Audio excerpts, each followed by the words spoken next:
मई 2004 में 14वीं लोकसभा का चुनाव का परिणाम आया। 8 साल तक सत्ता से बाहर रहने के बाद एक बार फिर से कांग्रेस गठबंधन को बहुमत मिला था। हर किसी को यही लग रहा था कि अब सोनिया गांधी देश की प्रधानमंत्री बनेगी, लेकिन 22 मई को देश हैरान रह गया जब मनमोहन सिंह ने प्रधानमंत्री पद की शपथ ली। 10 जनपद में जब मनमोहन सिंह का नाम तय हो रहा था तो हालात किसी फिल्म की कहानी की तरह थे। आज इस स्टोरी में स्टेप बाय स्टेप उनके प्रधानमंत्री बनने की कहानी आपको सिलसिलेवार तरीके से समझाने का प्रयास करेंगे। वर्ष 2004 में प्रधानमंत्री अटल बिहारी वाजपेयी की सरकार के समय से 5 महीने पहले ही चुनाव कराने का ऐलान कर दिया गया।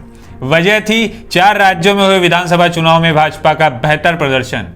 कांग्रेस की हालत खराब थी और इधर अटल बिहारी वाजपेयी की छवि साफ सुथरी बनी हुई थी। ऐसे में भारतीय जनता पार्टी को यह लग रहा था कि आसानी से सरकार बना लेंगे।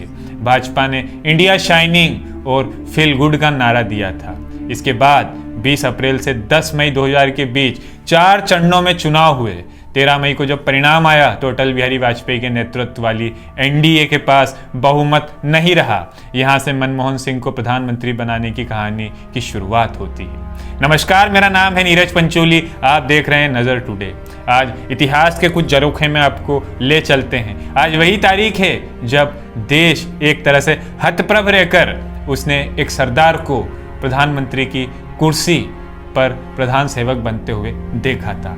तो चलिए शुरू करते हैं इस पूरी स्टोरी के कुछ पात्र और कुछ किरदार जो संजोए बैठे हैं अपने आप में कई किस्से, कई कहानियां। चुनाव से पहले पहली बार बना यूनाइटेड प्रोग्रेसिव अलायंस, जिसे कि यूपीए के नाम से जाना जाता है। लोकसभा चुनाव से पहले ही कांग्रेस पार्टी ने तय किया कि वो गठबंधन बनाकर चुनाव में उतरेगी। दरअसल तीसरे मोर्चे की राजनीति की वजह से 8 साल तक सत्ता से दूर रहने के बाद कांग्रेस इस बार कोई गुंजाइश नहीं छोड़ना चाहती थी। चुनाव में लड़ाई आमने सामने की हो गई थी। कांग्रेस अध्यक्ष होने के नाते सोनिया गांधी के कंधे पर सबको एकजुट करने की जिम्मेदारी थी। उन्होंने पार्टी के फैसलों के उलट जाकर भी काम किया। साल 1998 में मध्य प्रदेश के पंचमढ़ी में कांग्रेस की सालाना वर्किंग कमेटी की मीटिंग हुई। इसमें तय हुआ कि पार्टी अब क्षेत्रीय दलों से गठबंधन नहीं करेगी। 2004 के लोकसभा चुनाव में सोनिया गांधी ने इस बात को किनारे कर दिया। इसके बाद सोनिया ने छोटे दलों से गठबंधन करने के लिए कई अहम भूमिका निभाई। जैसे सोनिया खुद रामविलास पासवान के घर जाकर मिली। राजीव गांधी की हत्या की जांच वाली जैन कमीशन की रिपोर्ट में तमिलनाडु के सीएम करुणानिधि का नाम था। इसके बावजूद सोनिया गांधी ने डीएमके से गठबंधन किया। बिहार में लालू यादव ने कहा कि हम कांग्रेस की राज्य की 40 में से बस 4 सीटें देंगे। कांग्रेस पार्टी के सीनियर नेता इसके खिलाफ थे। राजद से गठबंधन बनाने के लिए सोनिया गांधी ने इसे भी मान लिया। इसी तरह सोनिया ने महाराष्ट्र में एनसीपी से गठबंधन किया और जम्मू कश्मीर में पीडीपी को साथ ले लिया। कोशिश उत्तर प्रदेश में बहुजन समाज पार्टी और समाजवादी पार्टी को साथ लाने की भी हुई, मगर यहाँ बात नहीं बन सकी। इसके बाद पहली बार कांग्रेस के नेतृत्व में यूपीए यानी यूनाइटेड प्रोग्रेसिव अलायंस बना। इसकी चेयरपर्सन बनी श्रीमती सोनिया गांधी। कांग्रेस कैंपेन का नारा था कांग्रेस का हाथ आम आदमी के साथ। यह नारा शाइनिंग इंडिया से आगे चल निकला। एक्सपर्ट्स उस वक्त मानते थे कि भाजपा का नारा अंग्रेजी में था और शहरी वर्ग तक नहीं पहुंच सका।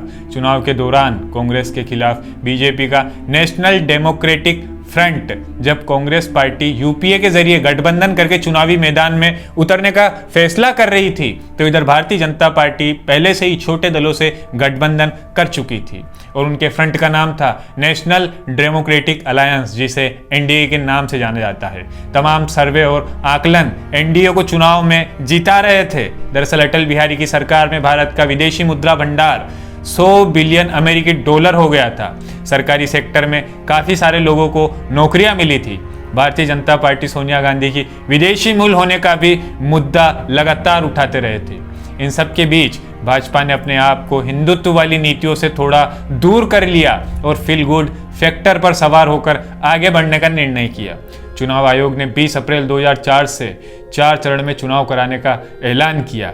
इसी चुनाव में भारतीय जनता पार्टी के नेतृत्व वाले एनडीए को 544 सीटों में से 181 सीटें ही मिल सकी, जबकि यूपीए को कुल 218 सीटें मिली।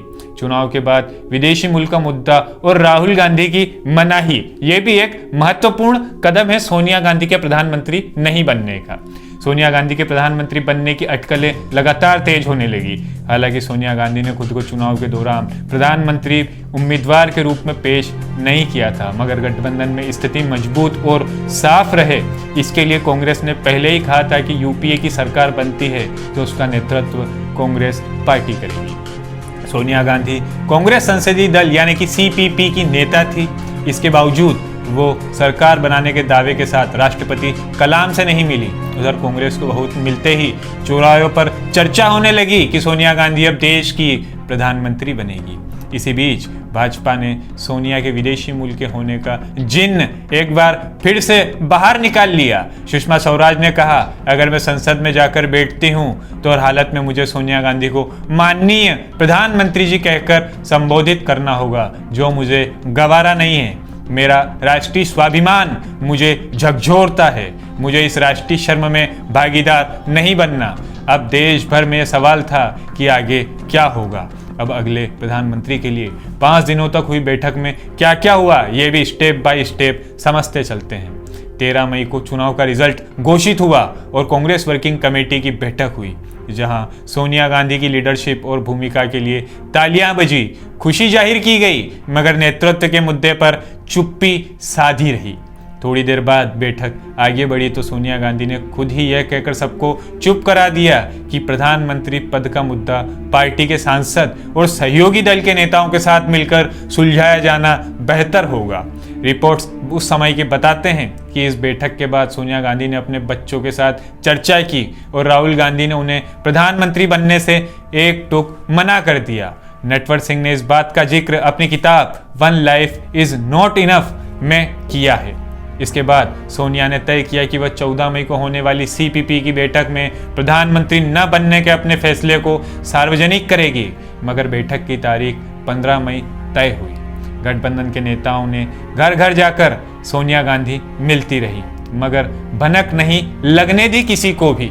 14 मई का दिन सोनिया गांधी ने नेताओं से मिलने के लिए रखा, मगर उन्होंने इस दिन को एक संकेत दिया। सोनिया गांधी सुबह उठी, राहुल गांधी और प्रियंका गांधी को साथ लिया और बिना एसपीजी सुरक्षा लिए राजीव गांधी की समाधि पर चली गई।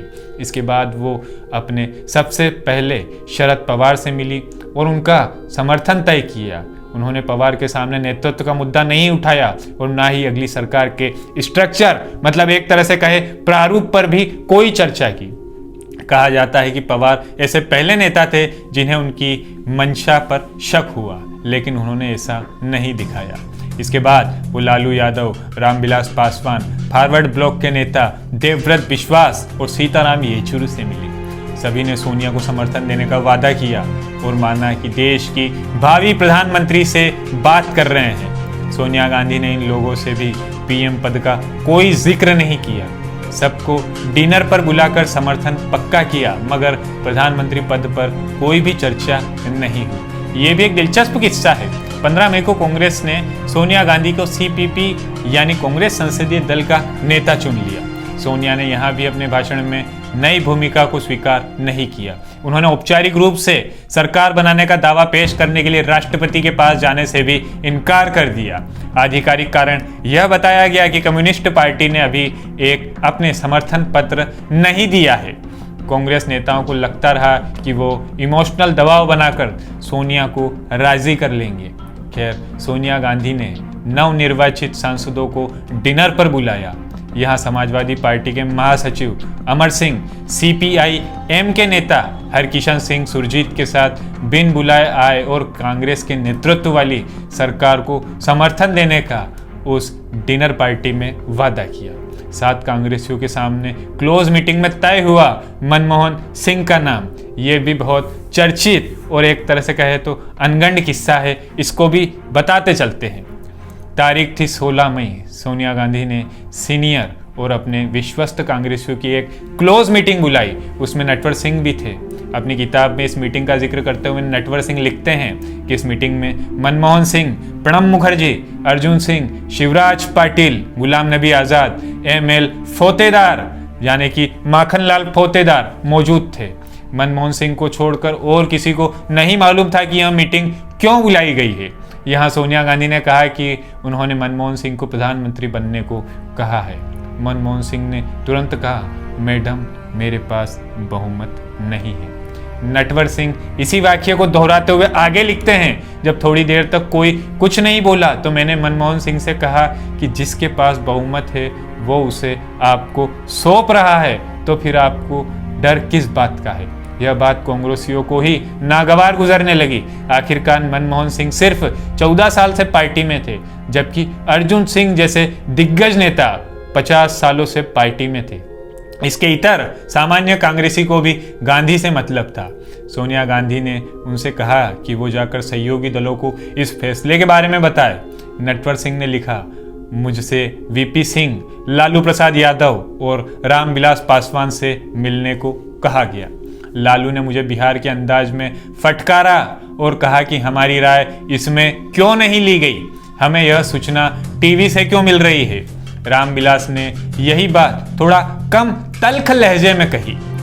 इधर कुछ कांग्रेसी नेता सीपीएम महासचिव हरिकिशन सिंह सुरजीत के घर बातचीत के लिए पहुंचते हैं। यहाँ पर अमर सिंह, लालू और रामविलास पासवान पहले से ही मौजूद थे। लालू ने कहा, जो हमारा निर्णय हुआ है हम उस पर कायम हैं, उसका आदर करके सोनिया जी को भी शपथ लेना चाहिए।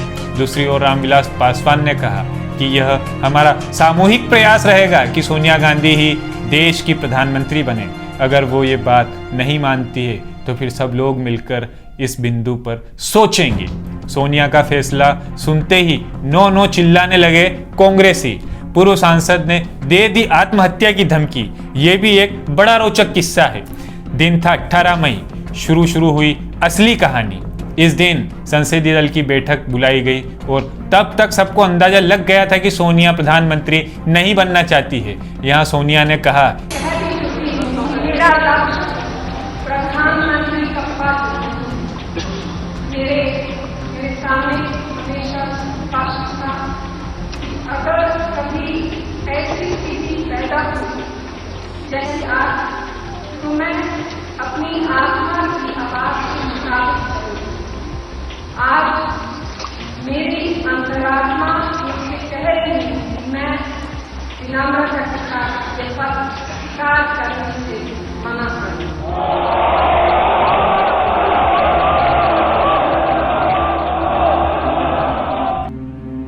कि मैंने कई बार कहा है कि मेरा लक्ष्य प्रधानमंत्री बनना नहीं है।